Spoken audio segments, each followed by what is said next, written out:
Quem trouxe Bíblia aí? Glória a Deus. Nós vamos dar umas corrida boa pela Bíblia hoje, hein? Hoje é dia de ceia.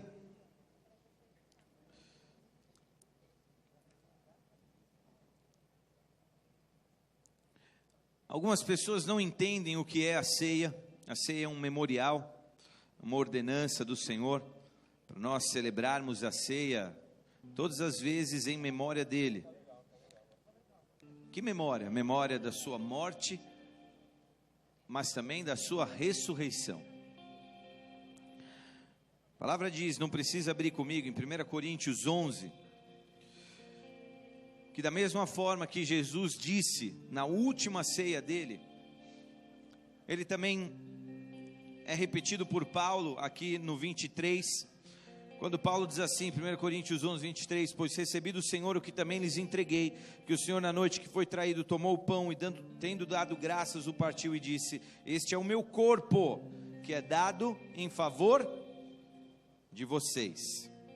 Façam isso em memória de mim. Da mesma forma, depois da ceia, ele tomou o cálice, que é o copinho, e disse, este é o cálice da nova aliança do meu sangue. Façam isso sempre que beberem em memória de mim, porque sempre que comerem deste pão e beberem deste cálice, vocês anunciam a morte do Senhor, até que ele venha. O que isso significa e o que é esta nova aliança? Quero deixar hoje de uma forma bem clara para você entender o que é isso. Amém? Quero fazer uma oração. Todos apostos, vamos orar.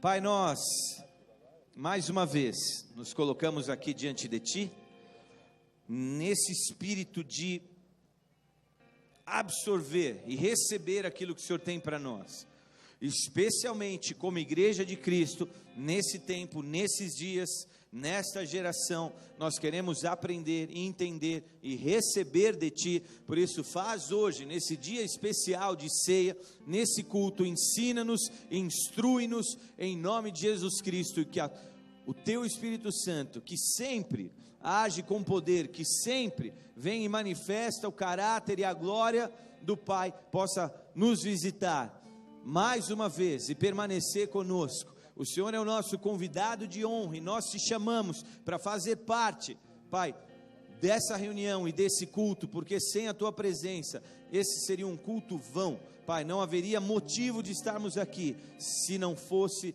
a Tua companhia e a Tua presença. Por isso dirige-nos e conduz-nos, Pai, como lemos no começo desse culto, por veredas de justiça, porque o Senhor é e tem sido nosso pastor, e nós te pedimos, conduz-nos, Pai, por veredas justas, por veredas e caminhos de justiça. Pai, é o que nós te pedimos. Eu te peço, usa a minha vida para isso. Eis-me aqui, Pai, mais uma vez sobre este altar. Eu quero ser um simples instrumento teu. Eu me diminuo para que o Senhor cresça nesta noite, em nome e no poder de Jesus que eu oro. Amém. Amém. Amém.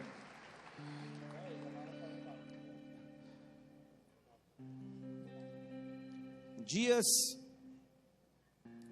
difíceis que nós estamos vivendo, e isso tem estado inflamado no meu coração nesses dias.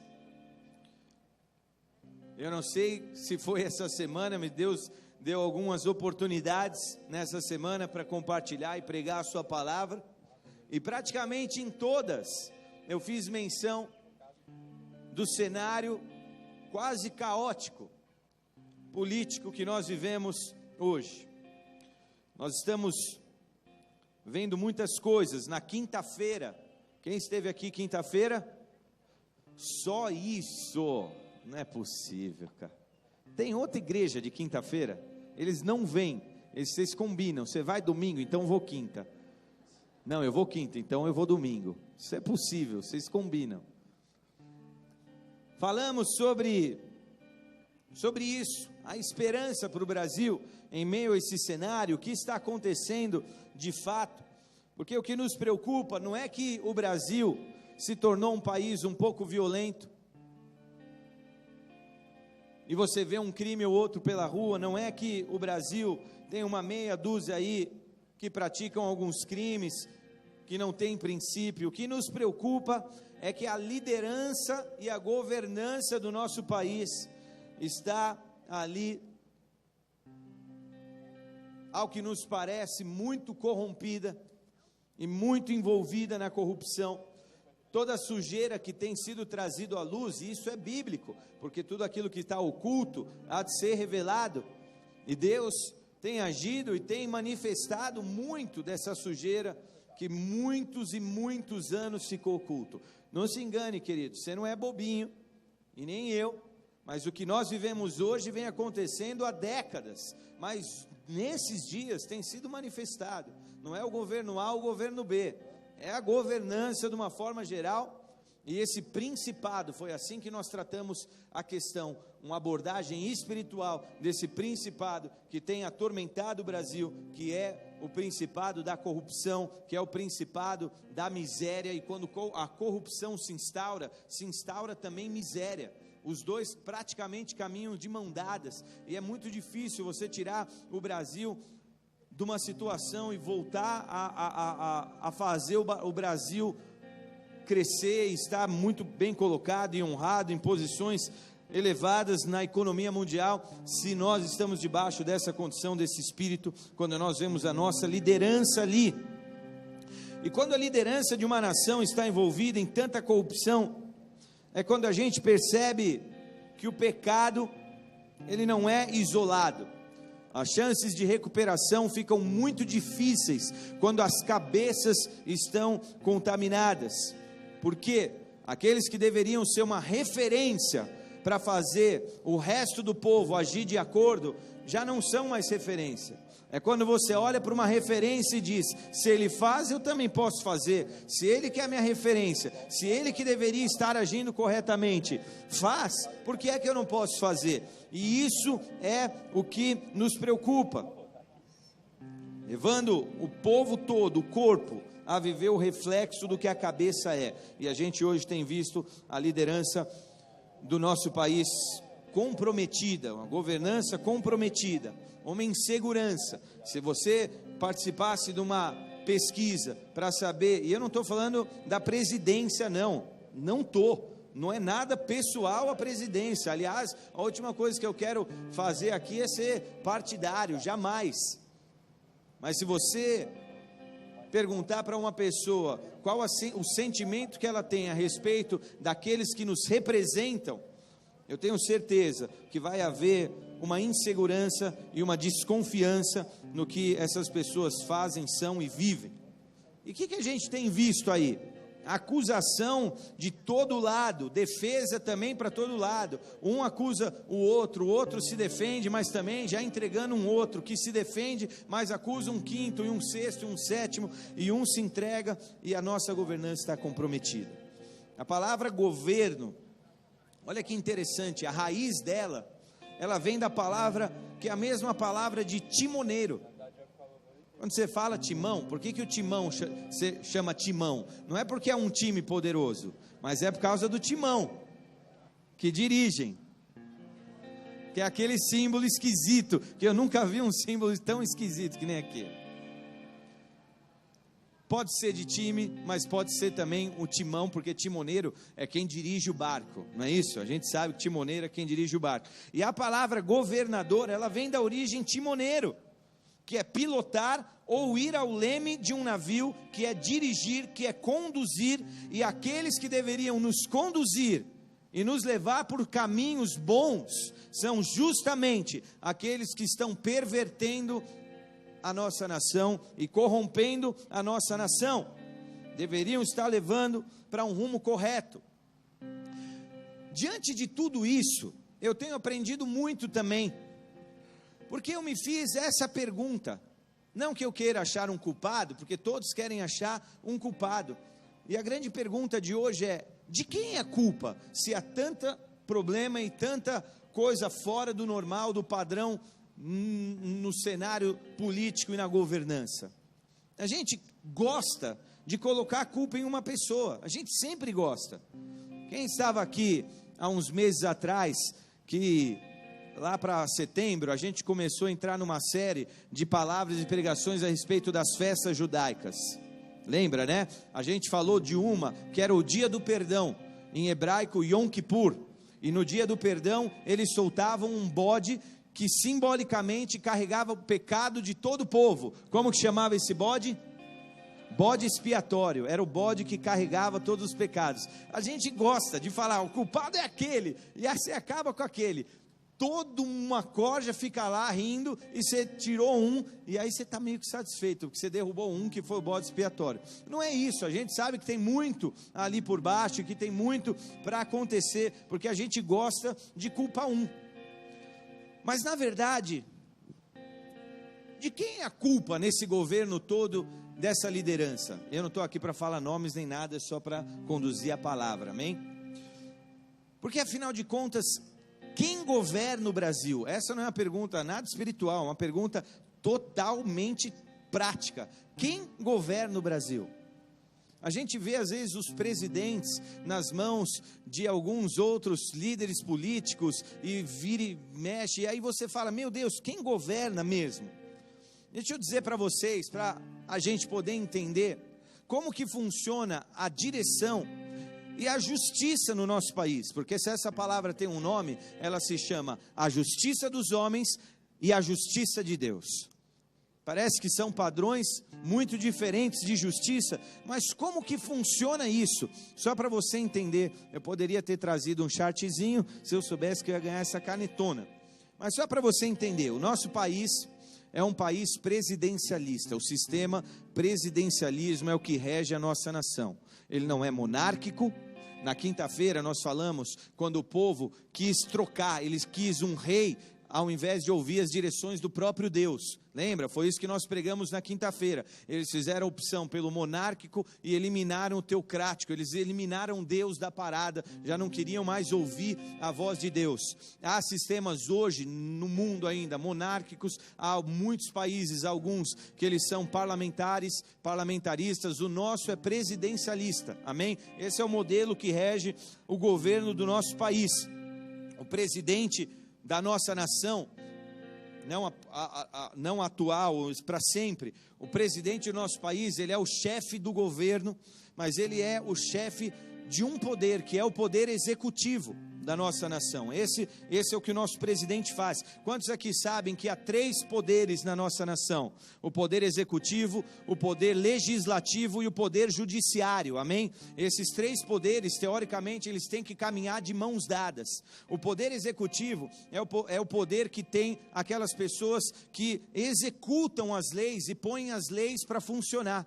Esses são cargos eletivos, são pessoas que estão ali no poder e são eleitas pelo povo, e eles têm que aplicar as leis que regem o nosso país. Eles são responsáveis por aplicar as políticas sociais e as leis, fazer com que elas acontecem, etc. Eles são cargos eletivos e são aqueles que dirigem no município o prefeito, no estado o governador, no país, na nação, na União, o presidente, amém? Esse é o poder executivo. Só que ele aplica que leis? As leis que o legislativo cria e faz, amém? O poder legislativo, ele também é eletivo, é a população quem coloca essas pessoas lá, são essas pessoas que se reúnem, apresentam projetos de lei, votam esses projetos e transformam eles em lei, para que eles sejam cumpridos, seja no município através dos vereadores, seja no estado através dos deputados estaduais, seja na nação através dos deputados federais, e esses já se concentram em Brasília. No município, é no próprio município o vereador, no estado, na capital do estado, e os deputados, que são aqueles deputados federais, se concentram na capital do país, em Brasília, juntamente com os senadores, e esses também se juntam para criarem leis que vão ser vividas e que vão ser cumpridas e etc. pelo executivo. É mais ou menos assim que funciona. Só que, o que ocorre na nossa nação para você entender? E aí tem o poder judiciário, que faz o quê? Ele ele zela para que as leis que foram criadas pelo legislativo e aplicadas pelo executivo sejam de fato leis que procedam, e eles têm que zelar para que elas sejam mantidas e seguidas à risca, e para que ninguém fuja daquilo lá, amém? Eles de fato são aqueles que julgam. Mas o que acontece e o que ocorre na política presidencialista do Brasil? É uma política que não anda sozinho. O presidente, ele não tem uma autoridade total, completa e restrita, onde ele fala e acontece. Os dois poderes, o legislativo e o executivo, eles caminham juntos. E é por isso que alguns têm dito que o nosso sistema, ele é presidencialismo, mas ele é um presidencialismo de coalizão, porque não há como você ser um presidente por um partido e você simplesmente achar que você ali tem todo o poder, toda a autoridade, porque você depende do legislativo. Afinal de contas, ele é quem cria as leis que você vai ter que estabelecer. Acontece que as leis que o legislativo cria, os senadores, os deputados federais, eles criam leis, mas o presidente, ele tem poder de veto dessas leis. Se ele fala assim, não quero que essa lei, não gostei, não sei, não procede, essas leis são submetidas também ao judiciário, mas o presidente tem poder de voto, e ele pode vetar. Só que se ele veta uma lei, a maioria do Senado, ele tem poder para derrubar esse veto. Então os dois têm que caminhar junto, ninguém faz governo sozinho, eles têm que caminhar juntos e fazer ali uma espécie de coalizão, para que a maioria que legisla a lei do Brasil, possa então estabelecer aquelas coisas que vão acontecer no nosso país. Essa é a grande jogada da política no Brasil. É formar grupos fortes para alcançar os objetivos determinados, e mesmo que a base do legislativo seja de um partido e o presidente de outro partido, eles têm que de alguma forma se juntar forças, fazer essa coalizão, ou um apoiar o outro, para que essas leis possam ser estabelecidas. E o que você vê é que mesmo que existam 15, 20, 10, 12 partidos ali diferentes ocupando as cadeiras do legislativo, eles precisam escolher para quem que eles vão, e é por isso que a gente sempre fala em direita e esquerda, em oposição ao governo e o governo, alguma coisa, você escolhe de que lado que você quer agir, amém? Só que essas alianças muitas vezes são muito frágeis, porque são ideologias diferentes, pensamentos diferentes. E aí, o que acontece? Um pode complicar o outro, e mais ou menos é o que a gente vê às vezes acontecendo. O executivo, ele tem aquele poder de dar uma balançada, uma ferradinha nos líderes do legislativo, e por sua vez o legislativo tem o poder de dar uma segurada, de dar uma balançada também no executivo. É normalmente assim que acontece, e por isso a gente vê um querendo complicar o outro, e de alguma forma freando alguns avanços que a nossa nação poderia já estar vivendo, amém? Dá para entender mais ou menos ou não? Amém? Estão comigo aqui hoje ou não? Acontece que esses dois poderes, eles criam as leis, aplicam as leis, mas é o poder judiciário que é o responsável por julgar os crimes e avaliar as leis, se elas, por exemplo, são constitucionais ou não. Se isso que vocês estão falando, que você quer julgar aquela pessoa, se é constitucional ou não, se procede ou não aquilo, se obedece à Constituição Federal, que é a nossa lei maior. O Poder Judiciário, ele é representado então por diversas pessoas, tipo desembargadores da lei, juízes e etc. Mas o ápice, os cabeças desse poder são os juízes do Supremo Tribunal Federal, que são esses 11 que estão aí sempre tão falados, que são aqueles 11 que agora estão julgando. O Supremo Tribunal Federal é o que nós chamamos de a Corte Suprema, porque eles são a última instância que se julga, eles são realmente os cabeças, os poderosos que podem de fato julgar, porque essa é a instância final, o Supremo Tribunal Federal é a maior instância do poder judiciário. Então, a função deles basicamente é fazer com que a lei seja cumprida. A nossa Constituição Federal é uma Constituição antiga, mas ela foi meio que renovada, e a Constituição na verdade é de 88, mas de lá para cá muitas emendas à Constituição foram feitas, e o judiciário está lá para impedir que qualquer uma dessas leis fira ou agrida a lei maior, que é a Constituição do nosso país. Amém? É óbvio que essas pessoas, elas já não são eletivas, esses 11 ministros, eles são chamados de ministro do Supremo, mas eles não têm o status de ministro da Cultura, de ministro da Casa Civil ou de qualquer outro ministro que ocupam lá os ministérios da esplanada, enfim, do governo, mas eles são chamados de ministro do Supremo, porque eles têm esse poder e essa autoridade de julgar e etc. A decisão final deles é a decisão final, não cabe recurso ao que aquele povo, ao que aqueles 11 lá julgam e etc. Amém? Eles são colocados ali pelo presidente e nomeados, só que o Senado também tem que aprovar a ida deles para lá, então sempre um está dependendo do outro, de uma aprovação do outro, e etc, tá? Existem algumas regras, eles têm que ser brasileiro, eles têm que ter uma certa idade mínima, e não podem passar de 75 anos, mas tem que ser pessoas que, obviamente, conhecem muito das questões jurídicas, do direito, eles têm que ter uma reputação perfeita, libada e isentos de qualquer histórico de bagunça, ou de qualquer coisa assim, para eles poderem representar a cada um de nós, julgando aquilo que eles julgam ali, amém? O único que tem um poder de processar uma decisão errada do Supremo são os próprios senadores, é o próprio Senado, mas ainda na história do Brasil não aconteceu nenhuma vez de o Senado ter que intervir e derrubar um ministro do Supremo, até hoje não houve nenhum caso disso, o que mostra para a gente que pelo menos esse poder e essa Suprema Corte ainda é um poder que a gente pode confiar, porque afinal de contas eles têm mostrado até com alguns discursos de que não há pessoa que seja isenta à lei e eles vão cumprir a lei, ainda que a maioria daquelas cadeiras tenham sido ocupadas por pessoas que a própria presidência ou o próprio partido da presidência tem indicado, amém? Mas nós queremos entender que esse é um poder, essa corte ainda está preservada e não foi corrompida, pelo menos não mostrou isso, amém?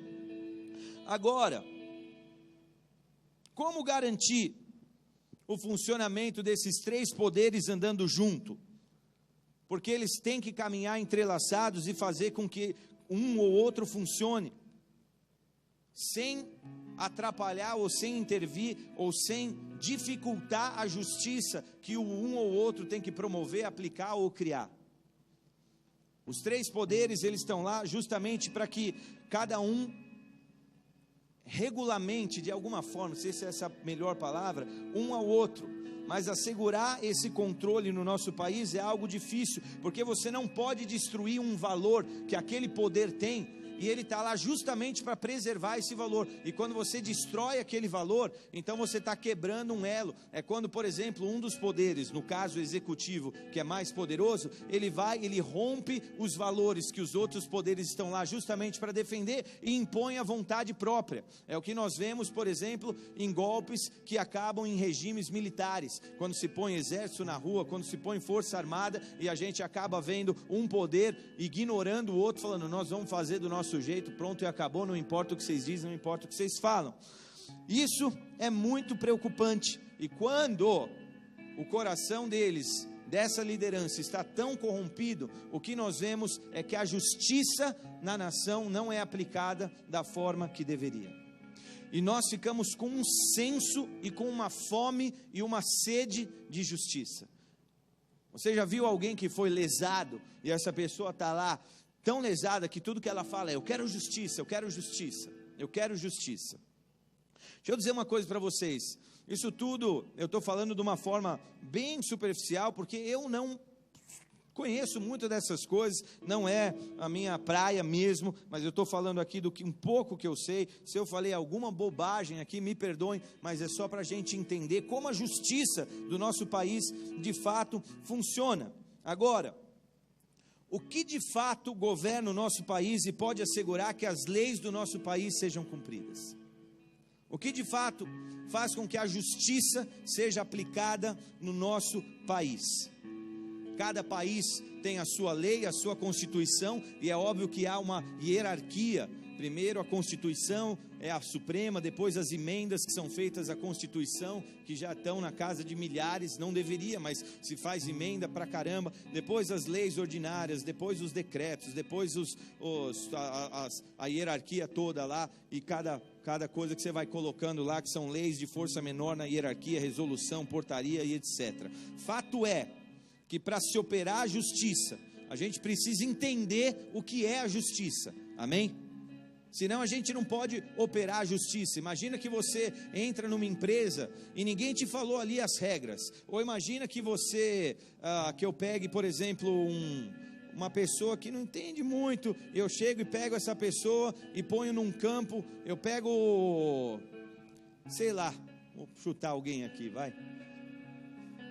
Eu pego o Wellington e ponho ele no meio de um campo de rugby e falo, se vira. Você fala, não, mano, eu não conheço as leis. No caso do esporte, as regras. Como é que eu posso jogar Aí ele pega uma bola, sai correndo, dá um chute, entendeu? Baixa a calça do cara, faz qualquer coisa. Fala, não, isso não pode, isso não é da regra do jogo. Se você não entende e não sabe quais são as leis, como é que você vai viver pelas leis?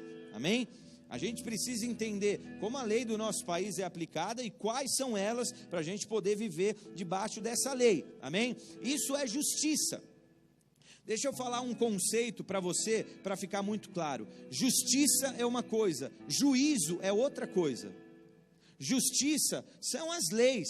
Quando você não aplica a justiça e ela é ignorada, ou você ignora, então é necessário que o juízo seja aplicado, porque você rompeu as leis, amém? Justiça é uma coisa, juízo é outra. Por isso, quando a Bíblia fala da justiça de Deus, ele está falando de uma coisa. Quando a Bíblia fala do juízo de Deus, ele está falando de outra coisa, tá? O juízo de Deus vai vir lá na frente, depois do milênio, depois do arrebatamento. Eu ia falar depois da arrebentação, tipo no outside. Depois do arrebatamento, depois do milênio, depois das guerras, depois que o inimigo for de vez e eternamente lançado no lago de fogo e enxofre, aí sim vai vir o juízo, e aí o Senhor vai nos julgar, e o juízo dele de acordo com as nossas obras. Se você seguir o caminho da justiça, então você vem para a direita. Você não seguiu, você vem para a esquerda. Bodes de um lado, ovelhas de outro. É o que a Bíblia diz. Deus separa um para a esquerda e um para a direita. Amém? Isso é o juízo. O dia do juízo está lá na frente. Por que eu estou falando isso? Porque a maioria acha que quando Jesus voltar é o juízo. Não é isso. Ah, Jesus está voltando, é o dia do juízo, acabou. Não, Jesus nem vai voltar assim. A gente vai encontrar com ele nos ares, e depois a gente vai ser levado para um novo tempo, e depois a gente vai viver a igreja que não vai passar pela tribulação, porque é isso que eu creio, e depois nós vamos governar com Jesus Cristo na terra por 1000 anos, quando o diabo vai ficar preso. Depois a gente vai viver o juízo, e depois a gente vai viver eternamente de acordo com o que o Senhor, o justo juiz, julgar, amém? Até que esse dia do juízo não chega, nós precisamos caminhar pelas veredas da justiça, pela justiça do Senhor, amém? Estamos juntos, não? Acontece que justiça é um conceito muito, muito complicado, e eu não vou nem querer explicar o que é justiça de fato, porque a justiça ela pode ser vista por diversas óticas. Por exemplo, pela ótica do direito, que é uma das principais, mas pela ótica filosófica, ética, moral, e pela religião. E quando a gente entra, por exemplo, no aspecto da religião, a gente já entra num conceito de justiça que é muito diferente. Quantos se lembram em Atos capítulo 5, que Pedro foi preso, e depois que ele foi preso, porque não queriam que ele pregasse, ele escapuliu, porque sobrenaturalmente ele fugiu, as portas se abriram, e depois ele voltou para o templo, e ele foi preso de novo, e as autoridades falaram para ele: Pedro, nós já não te dissemos, isso está lá, se você quiser abrir Atos 5, 28 e 29, não passei para vocês. A gente já não disse para você que não é para você ficar lá pregando? Nós não queremos isso. Não vos admoestamos expressamente que não ensinasseis esse nome. Que Bíblia? Vão para a NVI? Gente, Vivi, ajuda a gente a comprar essa NVI essa semana, por favor. Volta. Eu já não mandei expressamente que você não ensinasse nesse nome? E eis que encheste Jerusalém da vossa doutrina, e quereis lançar sobre nós o sangue desse homem. As autoridades estão dando uma ordem expressa para que ele não pregue. Mas aí ele vai no 29 e diz: respondendo Pedro e aos apóstolos, disseram: importa antes obedecer a Deus do que a homens. Então você já vê como é complicado falar de justiça quando você entra na fé, porque aí você já está querendo obedecer a Deus e aquilo que você crê, acima, por exemplo, da lei e da Constituição do teu país. Amém? Deixa eu te dizer uma coisa: não é porque o negócio é legal, com base na lei, que é certo perante os olhos de Deus. Amém? Você vai para país que o aborto é legal, mas Deus se agrada disso? Não é porque é lei que está liberado. Amém? Porque uma coisa é a lei dos homens, outra coisa é a lei de Deus, outra coisa é a lei filosófica, o que realmente é justo, o que realmente é errado, o que procede, o que não procede. Amém? As leis, elas são muito complexas, porque o povo viveu por uma base de leis, o povo de Deus, e leis que depois Jesus veio meio que não para mudar. Ele mesmo declara: eu não vim para mudar, mas para que elas sejam cumpridas. Então é um conceito muito subjetivo quando a gente entra com a fé aí. Mas o conceito básico de justiça é a equidade, onde todas as pessoas precisam viver perante a lei igualmente, todos têm garantias iguais, legais, todos têm direitos iguais, e a justiça deve buscar a igualdade entre todos os cidadãos. O que é equidade? A gente tinha que dividir 100, 50 para mim, 50 para você. Aí eu peguei 80, ela ficou com 20. A justiça vem e fala: não, é equidade.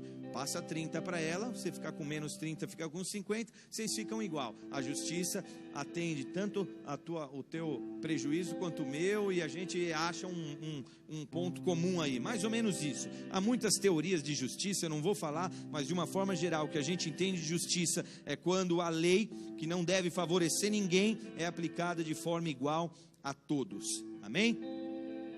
Acontece que a gente julga, às vezes, conhecer as leis, e essas pessoas que julgam as leis, e nós estamos agora no foco, com alguns juízes aí que estão em foco, e que também, e os ministros do Supremo também que estão em focos, mas esses indivíduos, que eles têm que ser, os termos aqui falam que eles têm que ser racionais, razoáveis, e estarem também submetidos a algumas condições, ao véu da ignorância, ou seja, desconhecerem todas aquelas situações que lhes trariam vantagens ou desvantagens. Imagina que um dia você tenha que julgar um amigo teu, ou uma pessoa que é rica e que pode trazer alguma vantagem, ou qualquer coisa assim, ou uma pessoa, você já viu, por exemplo, que você vai jogar Brasil e Argentina, o juiz não pode ser nem brasileiro e nem argentino, amém? Ele tem que ser de um país neutro, ele tem que ter neutralidade e imparcialidade. Então é o véu da ignorância, ou seja, você desconhecer todas as situações que trariam vantagem e desvantagem na vida social,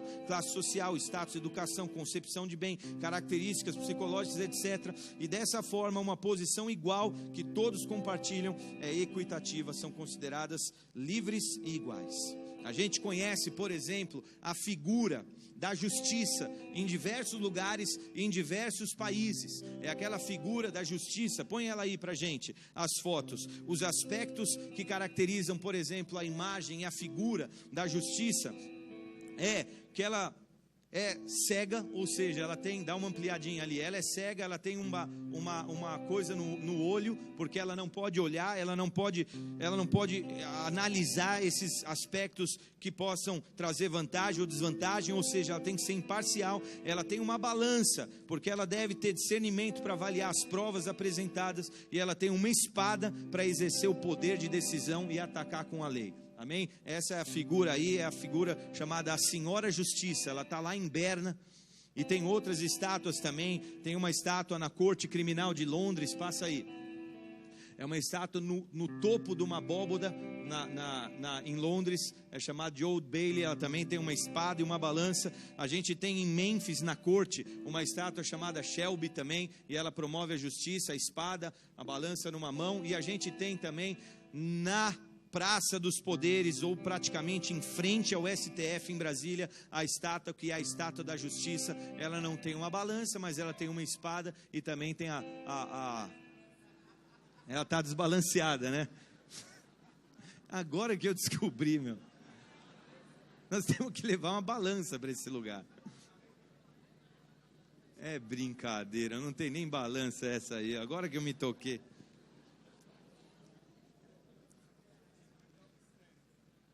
É um mistério, né? Bom, então tá bom.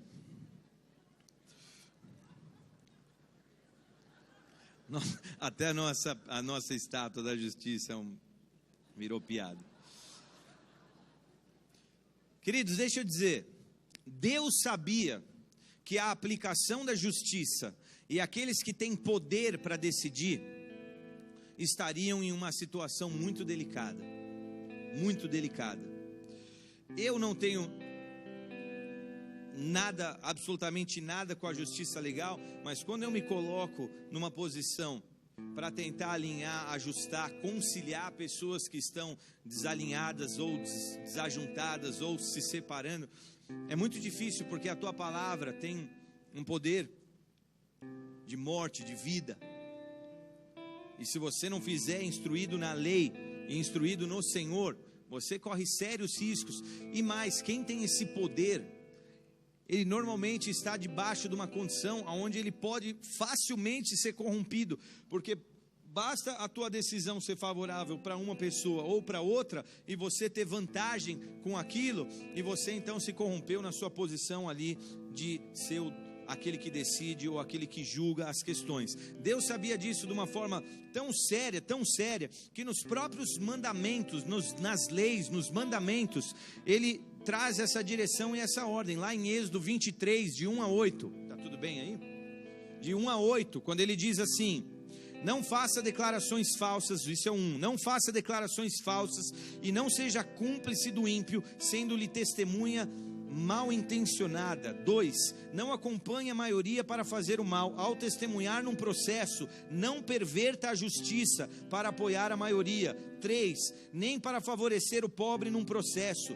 7, não se envolva em falsas acusações, nem condene à morte o inocente e o justo, porque não absolverei o culpado. 8, não aceite suborno, pois o suborno cega até os que têm discernimento e prejudica a causa do justo. Se você está em posição de julgar, não aceite suborno, porque o suborno ele vai acabar te cegando para que você tome uma decisão errada, injusta, e não pratique a justiça. Amém? Deuteronômio 16, 19 diz assim: não pervertam a justiça, nem mostrem parcialidade, não aceitem suborno, pois o suborno cega até os sábios e prejudica a causa dos justos. Acontece que uma liderança que está corrompida faz da sua nação e do seu povo um grande problema, porque agora você se corrompeu, e agora, desculpa o termo chulo, você está com o rabo preso com alguém, você está lá preso, você agora não pode se desvencilhar, porque aquela pessoa sabe tantas coisas de você, que agora você está comprometido. É o que acontece hoje nesse cenário. Há tantos ali que sabem uma coisa de outro, que acaba sendo uma troca ali de favores, e quando um decide romper para ter a sua pena diminuída, que é a tal da delação premiada, ele entrega todos os tesouros, porque agora ele está comprometido. A nossa nação está em maus lençóis. Houve um momento da história do povo de Israel em que eles estavam assim. O problema não era que meia dúzia estava corrompido, que havia um grupinho violento aqui e acolá. O problema é que a liderança estava corrompida. Se você quiser abrir comigo no livro de Miqueias, que é um profeta, está na Bíblia. Esse é um profeta que ele viveu em Judá, mas ele profetizou tanto para Judá no sul, quanto para Samaria no norte. Ele profetizou para Judá e para Israel, e ele profetizou para os dois, anunciando o pecado. Só que Miqueias, ele não é um livro comum de mais um profeta que denuncia pecados. Ele faz de uma forma que ele começa a denunciar o pecado da liderança, dos governantes. Ele começa a denunciar os pecados, especialmente os pecados de corrupção da liderança. Diferente, talvez de muitos dos profetas que simplesmente denunciavam o pecado de forma generalizada, Miqueias ele tem um foco. Não precisa abrir nesse trecho, abre no capítulo 6. Mas deixa eu te dizer, Miqueias ele focava tanto, que olha mais ou menos o teor das coisas que ele falava. Não precisa abrir, tá? Eu vou falar aqui. No 1:7 ele diz assim: todos os seus ganhos imorais serão consumidos pelo fogo. No 2:1 ele diz: ai daqueles que planejam maldade, dos que tramam o mal em suas camas e no alvorecer o executam, cobiçam terrenos e se apoderam deles, cobiçam casas e as tomam, fazem violência ao homem e à sua família, e ele e os seus herdeiros. 3:1 ouçam vocês, que são chefes e governantes da nação, vocês deveriam conhecer a justiça, mas odeiam o bem e amam o mal, arrancam a pele do meu povo e a carne dos seus ossos. E ele vai denunciando os governantes até que a gente chega no capítulo 6, que é o capítulo que eu quero ler com vocês. Olha só, eu vou ler o capítulo 6, vou dar uma paradinha ou outra, mas enfim, diz assim: ouçam o que diz o Senhor. Fique de pé, abra processo perante os montes, que as colunas ouçam o que vocês têm a dizer. Ouçam, ó montes, a acusação do Senhor. Escutem, alicerces eternos da terra, pois o Senhor tem uma acusação contra o seu povo, e ele está entrando em juízo contra Israel. Em algumas versões está, pois o Senhor tem uma demanda, mas nessa versão diz, o Senhor tem uma acusação, e ele quer abrir um processo. Mais ou menos isso que acontece, Miranda. Você tem uma acusação, você abre um processo. Deus queria abrir um processo e processar o próprio povo. Eu não sei o que ele ia cobrar, mas ele processa o povo. E ele entra em juízo contra Israel. O que acontece? Qual a diferença de justiça e de juízo? Justiça são a lei. Se você não cumpre a justiça, aí vem o juízo. Deus ele queria chegar e vir com o juízo. Por quê? Porque a justiça não estava sendo cumprida. Deus se levanta para dizer assim: pessoal, chegou a hora do juízo. Por que eu estou falando isso, queridos? Porque Deus é o Deus bonzinho, é o Deus alegre, é o Deus fofinho, é o Deus guti, que não faz nada de mal. E como é que Deus pode matar crianças pobres na África? E como é que Deus pode provocar violência? Como é que Deus não está conosco? Deus não é o Deus brasileiro? Como é que tudo isso? E a gente acha que Deus sempre está fazendo aquilo que é bom, aquilo que é bom, aquilo que é bom. A Bíblia diz que Deus é bom, mas Deus é justo.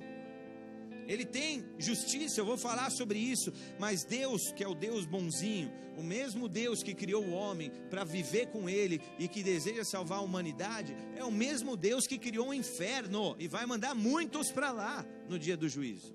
Amém? É o mesmo Deus. Como é que você condena? Então essa frase é do pastor Silas Malafaia. Então Deus não ama quem é homossexual e quem se perverte com a homossexualidade. Ele fala, Deus ama, mas Deus não se agrada, e no dia do juízo vai sofrer. Não, mas Deus é bom, Ele não pode fazer isso. Ele pode e vai. É o que ele fala, porque Deus é o Deus que criou. Deixa eu te dizer, não se engane, queridos. Não se engane, um dos trechos mais lindos da Bíblia é Deuteronômio 28. Do 1 ao 14, traz ali, se você depois você lê em casa e ri sozinho, de tanta bênção que o Senhor tem para a tua vida ali, tanta bênção. Põe o 28:1 de Deuteronômio. Na verdade, eu não ia ler, mas só para você ver. Diz assim: se ouvires atentamente a voz do Senhor teu Deus, tendo cuidado de guardar todos os seus mandamentos, que eu hoje te ordeno, o Senhor teu Deus te exaltará sobre todas as nações da terra. Pode pôr o 2.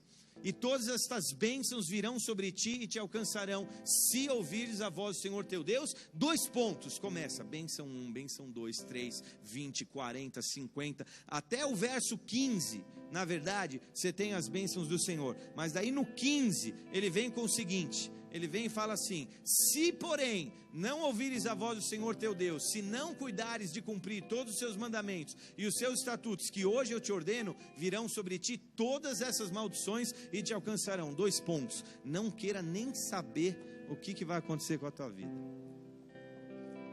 Sabe letras pequenas? Eu e a Francis um dia fomos para Fortaleza. Essa semana a gente vai para Fortaleza, vamos pregar num congresso lá, no Pastor Ale, Pastora Grace, Bola de Neve, Fortaleza.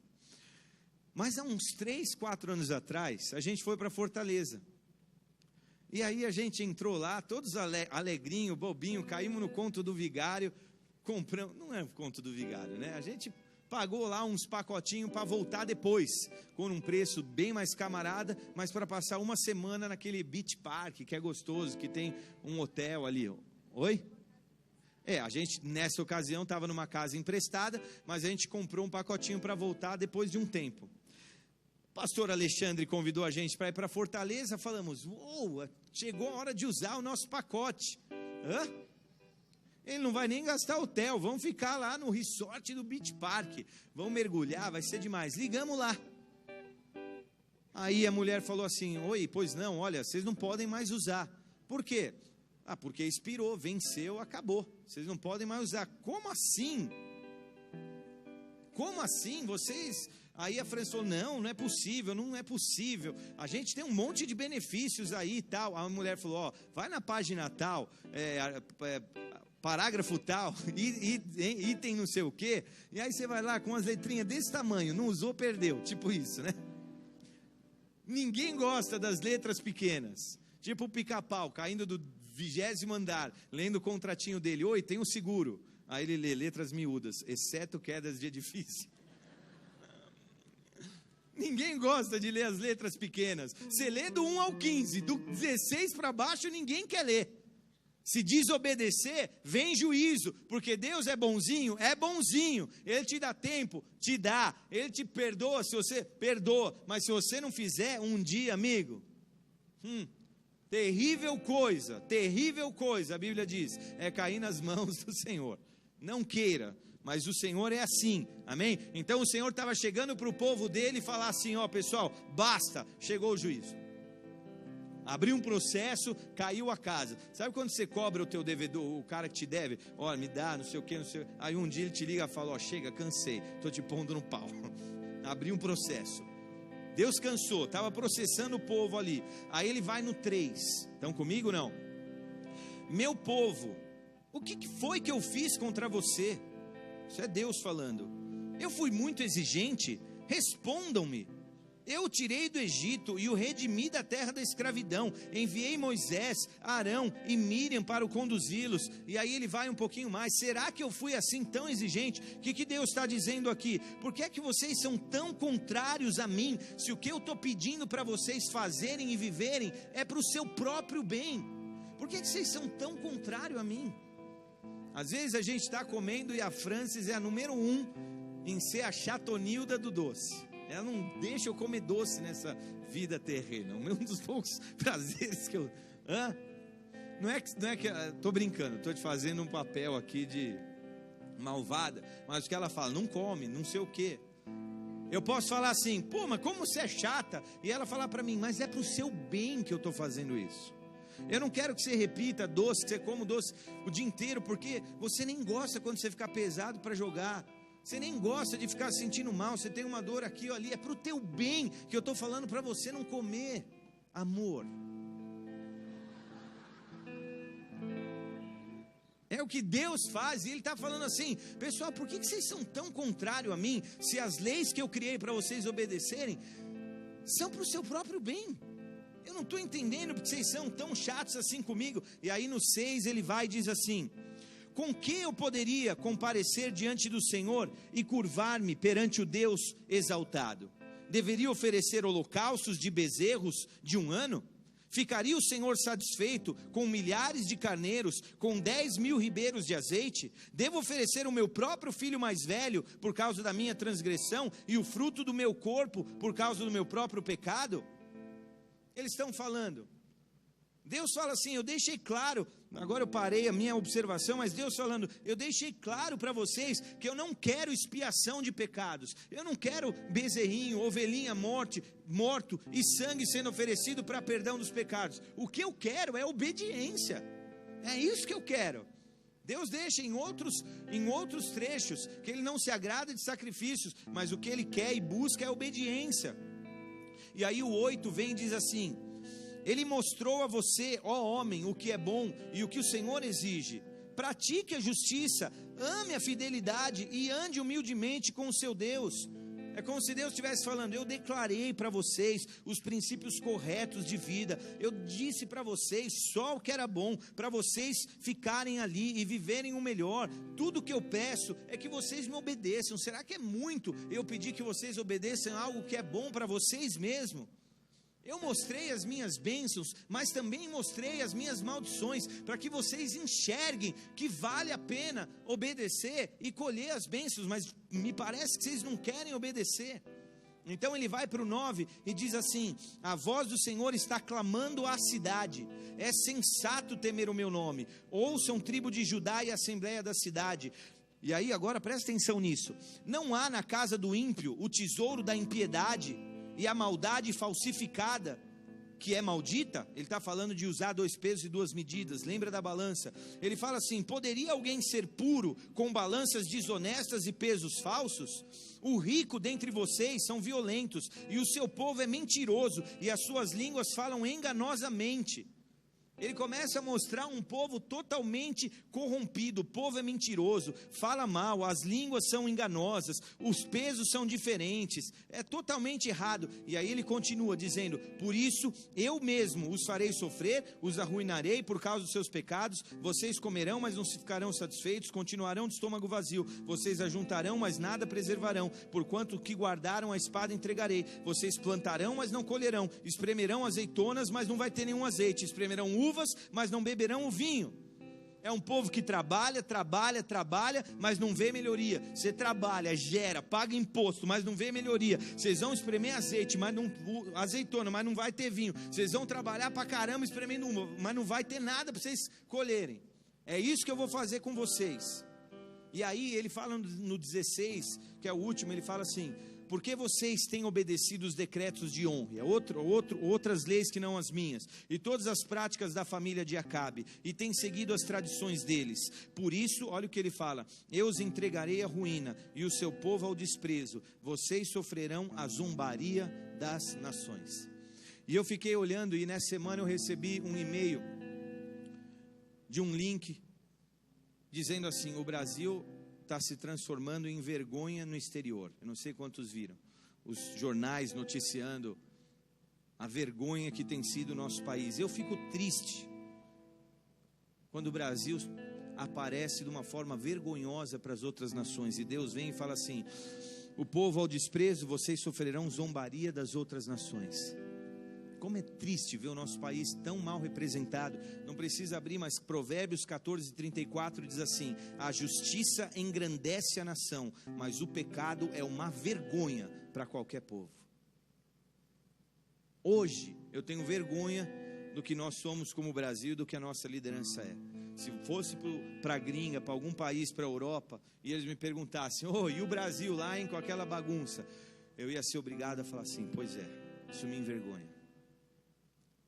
Me envergonha como a política é feita, me envergonha como os corações se corrompem, e o Brasil se tornou vergonha. Por quê, queridos? Por quê? Porque o capítulo 7 continua mostrando o cenário, mas agora é pior, porque ele não está só falando do povo, mas como eu disse, Miqueias foca a liderança. E o 7:2, o capítulo seguinte, 2, diz assim: os piedosos desaparecem do país. Quem é bom, que paga imposto, que gera e que faz dinheiro, está indo para Miami, está indo para as Flórida, como eu falei. Eles não querem nem ficar no Brasil, mas os que dão emprego, eles estão indo embora. Os piedosos aparecem no país, e não há um justo sequer. Todos estão à espreita para derramar sangue. Cada um caça seu irmão com uma armadilha, com as mãos prontas para fazer o mal. O governante exige presentes, o juiz aceita suborno, e os poderosos impõem o que querem. Todos tramam em conjunto. Há alguma semelhança, que é mera coincidência, com o que nós vivemos hoje? Mostrando que o povo estava completamente o que esse verso aqui mostra? Deixa eu voltar aqui, porque a gente avançou. Mas o que esse verso aqui mostra? Quando ele fala assim: com as mãos prontas para o mal, para fazer o mal, o governante exige presente, o juiz aceita suborno, e os poderosos impõem o que querem. Na minha mente aqui veio o governante, o executivo, o juiz, o judiciário, e os poderosos, o legislativo. todos tramam em conjunto. O que isso representa? Mostrando que o povo estava completamente desprovido de justiça. Por quê? Porque os que estavam lá justamente para promover, para legislar e fazer com que a justiça fosse cumprida, aqueles que deveriam zelar e cuidar para que a justiça fosse feita, estavam completamente entregues à corrupção. Nós hoje somos como esse povo da qual Miqueias pregava naquela época. Aqueles que deveriam estar fazendo justiça, cuidando da justiça, não estão fazendo. Esse é o cenário. Aí no meio desse tiroteio, e aí se você é daqueles que quer ficar antenado, e é impossível você ficar doido se você quiser captar e guardar tudo que está acontecendo. Você tenta, você deixa na CBN indo para o trabalho, você é bombardeado, você põe no Band News, no Globo News, eu sei lá, em qualquer canal, jornal, é tanta informação, é cada dia, cai liminar, sobe liminar, tem conversa nova, papo novo, um que delatou outra coisa nova, é tanta coisa nova, não é verdade ou não? Você começa a querer entender tudo o que está acontecendo sem doida, e no meio desse tiroteio, informação que chega, a gente acaba não sabendo quem de fato está certo, quem de fato está errado. A gente não sabe, por exemplo, qual é a intenção da presidência, do executivo para com o legislativo, porque é estranho, mas a gente já também não tem confiança nenhuma do que aqueles líderes do legislativo têm contra a presidência, um armando contra o outro, uns que ficam só rindo, olhando, vendo o pau quebrar, e aí você já não confia em ninguém, a informação de cá, a informação de lá, uns que poderiam nos ajudar, se calam, e os que poderiam também ajudar a fazer, já estão mais metidos na corrupção, uns falam de mais, uns falam de menos. Queridos, é difícil. Provérbios 17, 23 diz assim: o ímpio aceita as escondidas do suborno, para desviar o curso da justiça. E o que mais se fala é em se atrapalhar a justiça, que está tentando ser estabelecida a duras penas e custos. Por que será que é tão difícil a justiça ser estabelecida? Porque há desvio de justiça. É o que a gente mais ouve aí, pessoas tentando desviar o curso da justiça.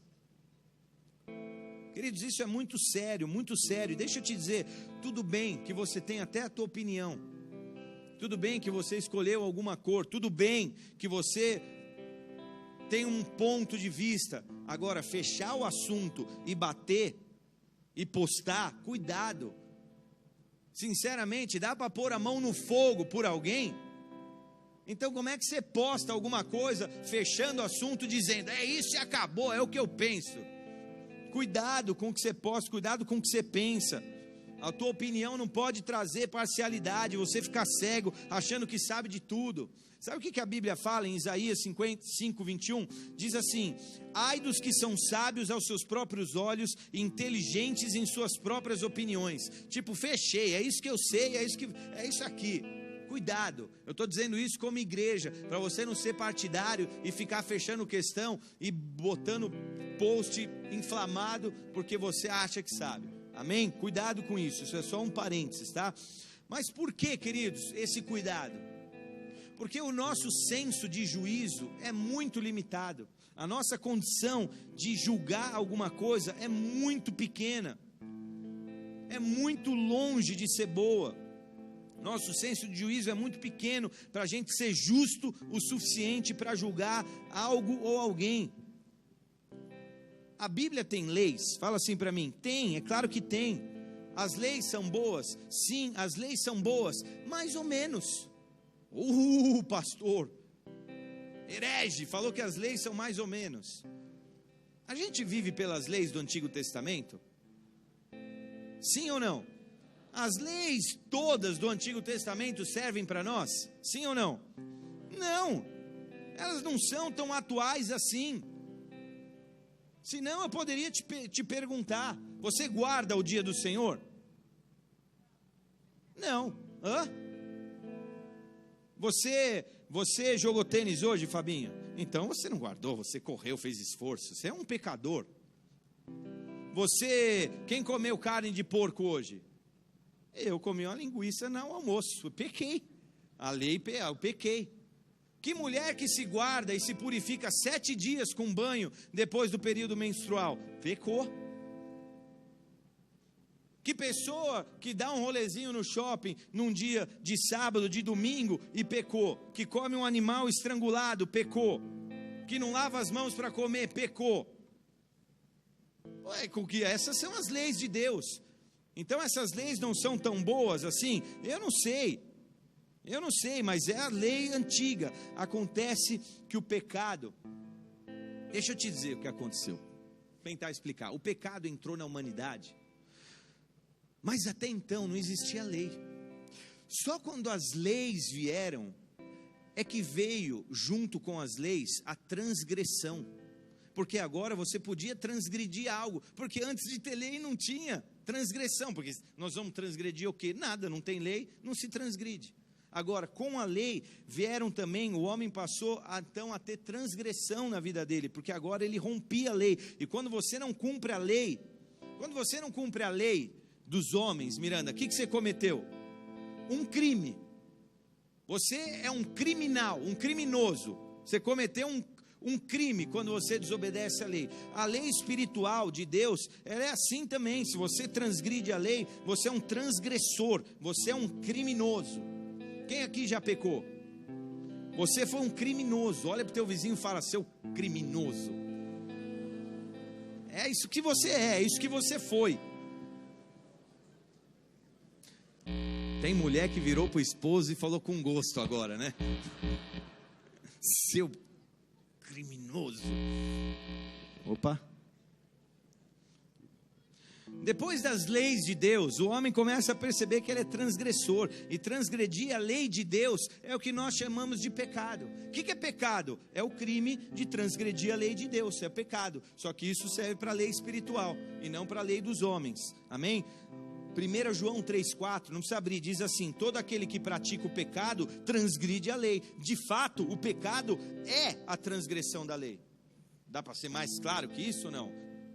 Toda injustiça é pecado, João fala. Então a gente transgride a lei de Deus. Por quê? Em primeiro lugar, porque você não conhece as leis. Você é que nem um Wellington no jogo de rugby. Você está lá perdido dizendo: mas o que pode, o que não pode, o que agrada a Deus, o que não agrada. Você está lá perdidinho, você não sabe o que você faz para agradar a Deus. Óbvio, não busca, não ora, não lê a Bíblia, não lê a palavra, você não sabe o que agrada a Deus, você não sabe o que fazer. Mas em segundo lugar, ainda que você conheça o que agrada a Deus e a lei, como é difícil cumprir, né? Então o problema é conhecer.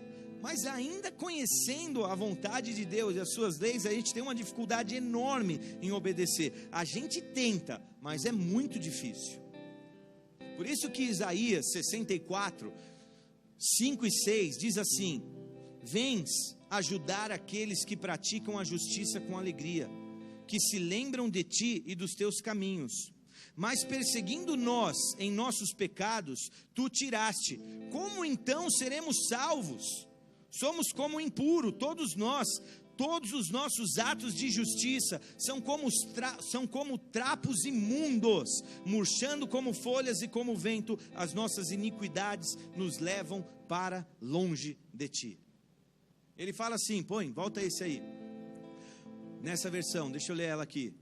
Pois todos nós somos como um imundo, e todas as nossas justiças como trapo de imundícia, e todos nós murchamos como a folha. Os nossos atos de justiça, quando você fala assim, né? Eu sou bom, eu sou legal, eu faço isso, eu faço aquilo. Na verdade, sabe o que é trapos de imundícia? É meio ruim o que eu vou falar agora. Não é tão sanitário, mas eram os panos que as mulheres colocavam nos seus períodos menstruais para se guardarem. Hoje você tem os absorventes femininos, é super mais higiênico, mas naquela época eram panos. Você pode imaginar o que a Bíblia chama de trapos de imundícia e dizer assim que os nossos atos de justiça, eles são tão ruins e tão podres quanto um trapo desse daí, quanto um pedaço de pano desse aí. Nós somos pecadores cheios de transgressão, e você precisa saber que você é um desses. Nós não temos nenhuma noção de justiça, porque a gente é muito pequeno. Você acha que não peca? Doutor, não peco, eu não roubo, não cheiro, não fumo. Tô aqui, não sei o que, dá um troco, não bebo, não fumo, não cheiro. Sou trabalhador. Então você está bem, como se isso fosse santidade para você.